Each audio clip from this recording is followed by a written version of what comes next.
إن الحمد لله نحمده ونستعينه ونستغفره ونعوذ بالله من شرور أنفسنا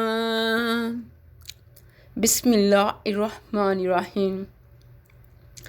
حضرت رابعہ بصری رحمۃ اللہ علیہ کی بڑی کرامت، ہوا میں نماز پڑھنا۔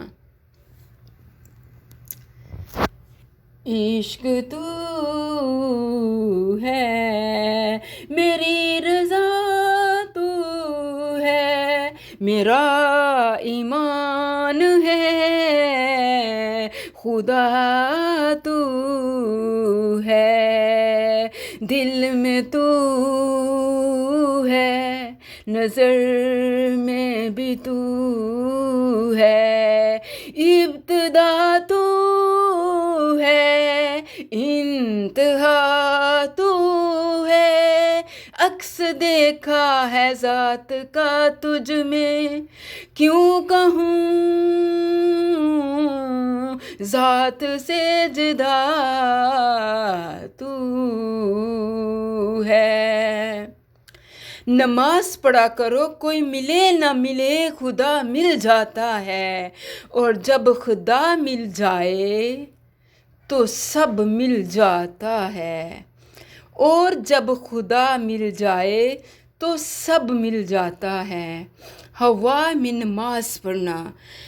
حضرت رابعہ بصری رحمۃ اللہ علیہ کی یہ بڑی کرامت ہے کہ ایک دن حضرت خواجہ حسن بصری رحمۃ اللہ علیہ دریائے فرات کے کنارے بیٹھے ہوئے تھے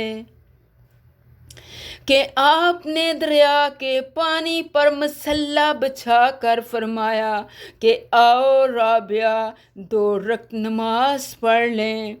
حضرت رابعہ بصری رحمۃ اللہ علیہ نے فرمایا کہ اے حسن، دنیا کے بازار میں اہل آخرت کو اس شان سے ہونا چاہیے کہ دوسروں کو وہ بات حاصل نہ ہو۔ تو اس وقت حضرت رابعہ بصری رحمۃ اللہ علیہ نے اسی وقت اپنا مصلی ہوا میں پھینک کر فرمایا کہ حسن یہاں آؤ، لوگوں کی نظر سے پوشیدہ ہو کر نماز اچھی ادا ہوگی۔ حضرت رابعہ بصری رحمۃ اللہ علیہ نے خواجہ حسن بصری رحمۃ اللہ علیہ کا دل رکھنے کے لیے فرمایا کہ اے حسن، تم نے جو کچھ کیا یہ کام مچھلیوں کا ہے، اور میں نے جو کام کیا وہ مکھیوں کا ہے۔ عبادت نہ اس طرح ہوتی ہے نہ اس طرح، اس کا طریقہ ہی کچھ اور ہے۔ تو حضرت رابعہ بصری رحمۃ اللہ علیہ کی یہ بھی ایک کرامت تھی کہ انہوں نے اپنی جائے نماز ہوا میں مصلی بچھا کر حضرت حسن بصری رحمۃ اللہ علیہ کو نماز ادا کرنے کی دعوت دی۔ گویا حضرت رابعہ بصری رحمۃ اللہ علیہ بڑی صاحب کرامت تھی۔ ان کی شخصیت ایک گوہر نایاب تھی۔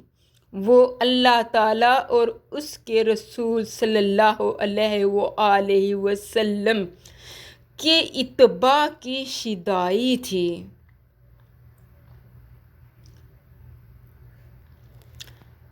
ان کی چوکھٹ ہو تو کاسا بھی سجتا ہے، در بڑا ہو تو سوالی بھی کھڑا سجتا ہے۔